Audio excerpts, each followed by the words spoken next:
Hi guys, it's Wendy from Fingersticks Gallery again. So I finally got my Deco Art satin enamel. I'm working up the courage to do the cloud effect, and I've done a little bit of it before. I think I've mentioned that I tried the satin, but it was never the satin enamel. So I just poured it back into the glue all bottle. It's about 25% satin enamel to 75% my regular house paint. So I use the Bear. My whites, I mix the Bear and Floetrol and put it back in this bottle because I can shake it up easily and it works great. So it's 25 versus 75% paint. So this works great because I've done it in the past where this has a small nozzle and you can inject it on the outside. I don't really think it worked great for me, but I'd never had this paint before. We're going to try it. I'm nervous, but I'm going with a big canvas. So that canvas is 16 by 20. So I'm just going for it. I did coat the background with the same mixture, the same ratio, with the enamel and regular house paint mix. So the back is coated. It looks a little bit purple because when I was mixing my other colors, I had the cups on the canvas to mix. And of course they spilled, so I just kind of spread it all around. Okay, so the only metallic we have today is going to be the Folk Art Rose Gold. I thought it would look good with the purple and the pink. So, and then it's just a mix of a bunch of different other colors. Like the cream is going to be the Anita's cream. And then just kind of a bunch of random stuff that my bottles were almost empty. So flamenco red, wild iris, purple pansy, some bright magenta and flag red, but none of them are the exact colors that they say on the bottle. They're all mixed just a little bit. Like this really pretty pink. This one I think was the magenta. So that guy. And then one of the purples and a little bit of cream. So that's how this little rose colored one was made. So no oil in anything. The ratio is, I started off with about 50% Floetrol, 50% paint.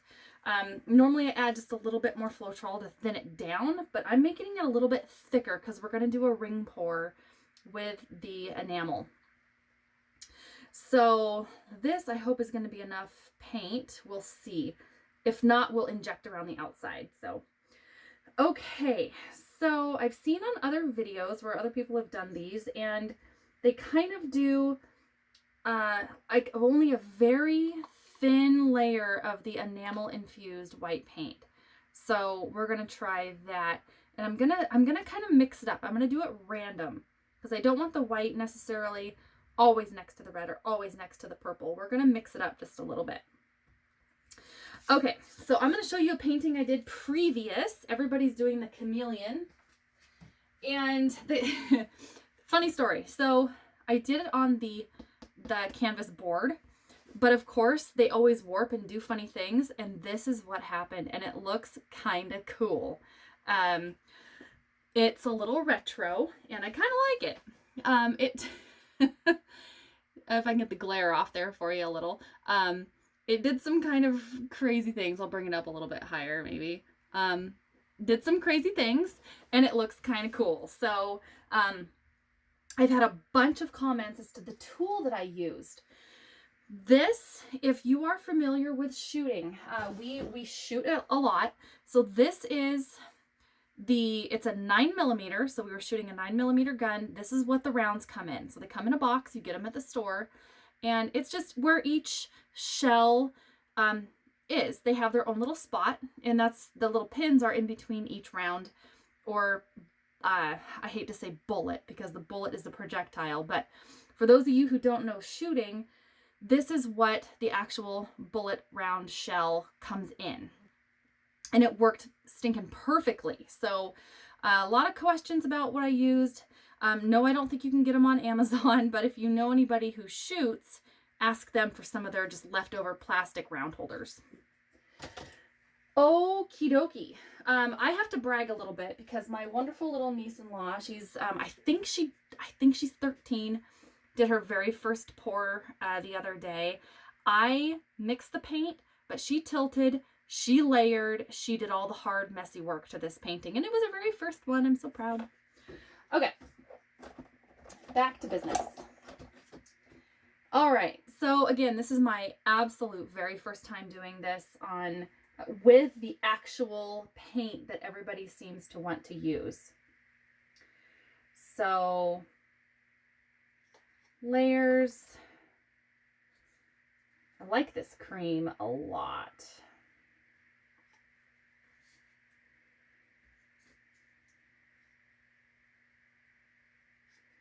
Purple. Then maybe we'll add a little bit of our enamel. Put him over here. Since this is such a big canvas, I don't really have a whole lot of room to put all my stuff, so sorry if I reach in front of you guys. And I might do a blue at some point. Everybody seems to be doing blue, and granted, it is beautiful. But I don't necessarily like to do what everybody's doing. The new techniques I like to try because I really like to see if I can actually do those techniques. But I like to mix it up and try new things. Hopefully you guys have seen my videos and know that.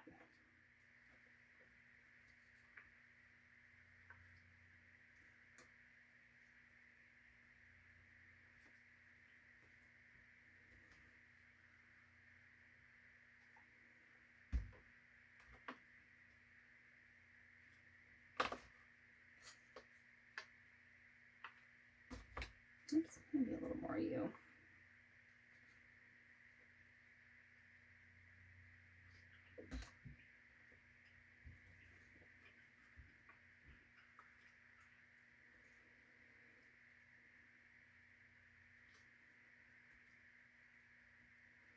Trying to decide if I want to keep adding the enamel as much as I was, because there's enamel in the background too, so I'm not entirely sure how that is going to turn out. But I really like to prep my canvases. I like to put paint on the background most of the time.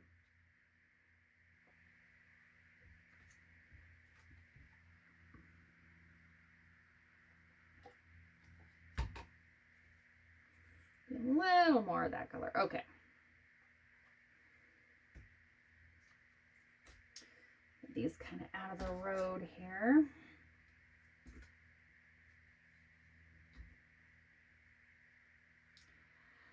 Okie dokie. And here we go.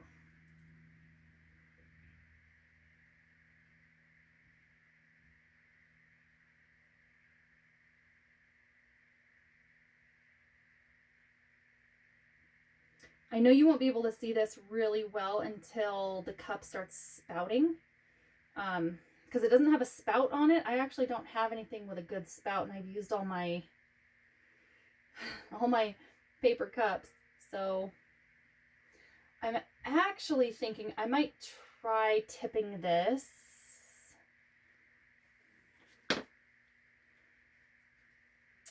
Oh, how am I going to do this? I do it this way.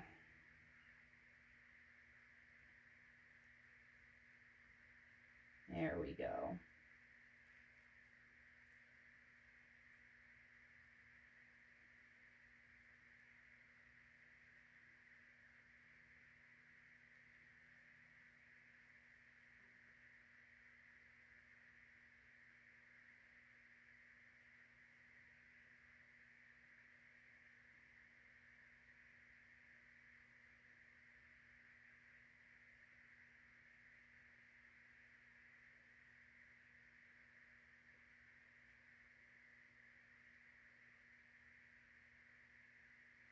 Boy, somebody in there is really gloopy.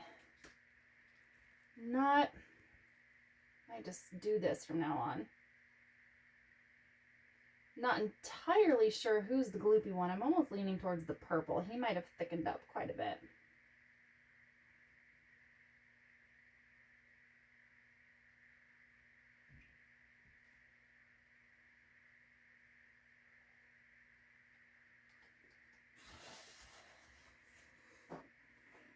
Okay.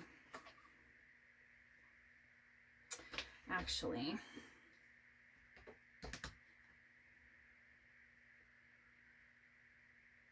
because it's been sitting a little bit, I'm going to let him...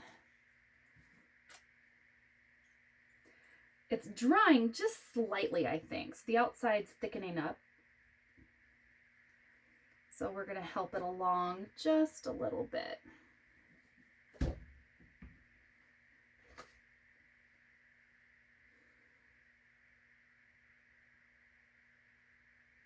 I've done this a ton without, oh, see in the corner right there, without prepping the canvas. And you can see that the paint is starting to roll over on itself and lose some of those really cool rings around the outside.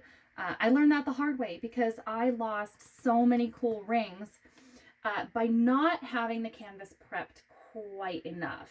So, and I think the background wasn't as thick as it needed to be. So we'll do it that way. Oh, there we go. That's much better. Quick over the corner.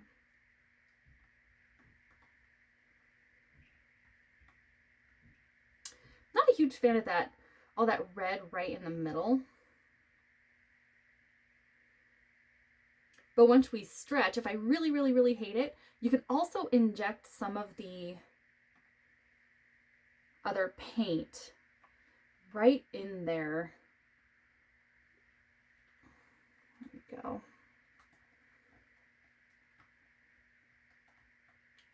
It's starting to do the billowing effect a little bit. I'm so happy.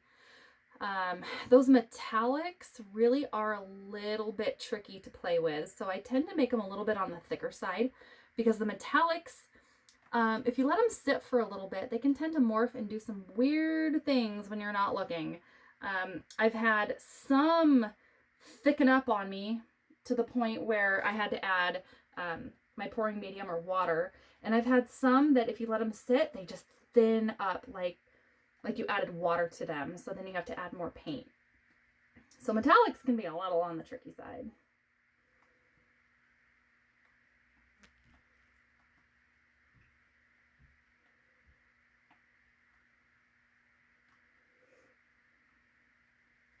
There.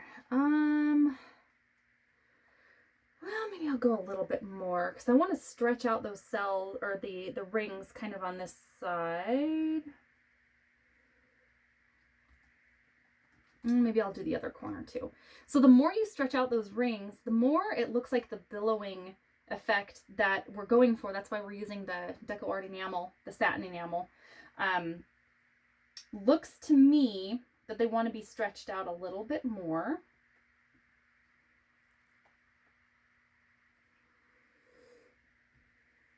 Move it back just a little bit. And you know, honestly, that red, I don't hate it.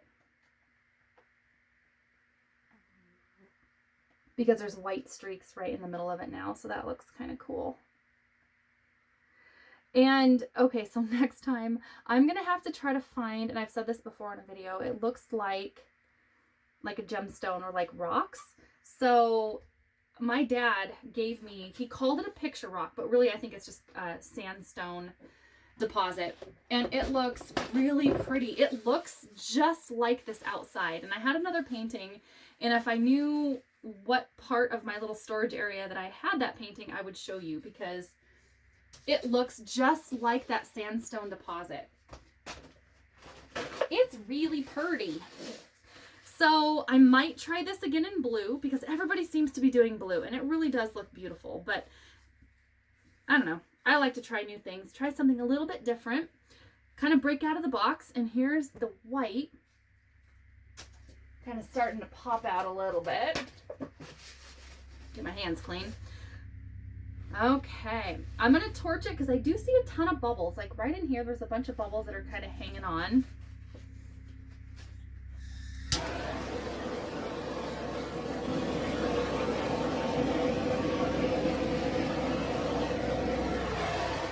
And that is due to the background color. So yeah, I'm not a big fan of the white coming through, but maybe it'll mix with the other paint and kind of do the billowing. So it is so cool. This streak right in the middle is really cool.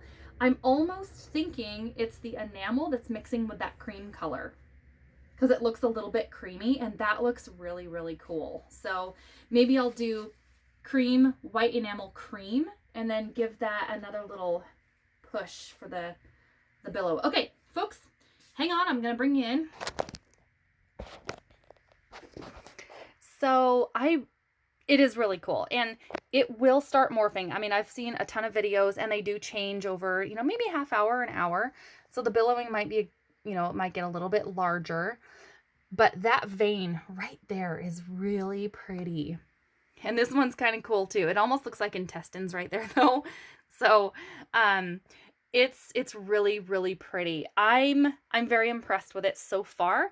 It doesn't have the billowing effect like a lot of the other artists are getting, but again, this is my very first time doing this. So it turned out beautiful, and you're going to get tired of me saying this, but please, folks, never be afraid to be a beginner. Jump in and try something new, and nothing is ever a failure. It's always a learning experience. If you don't like it, try it again.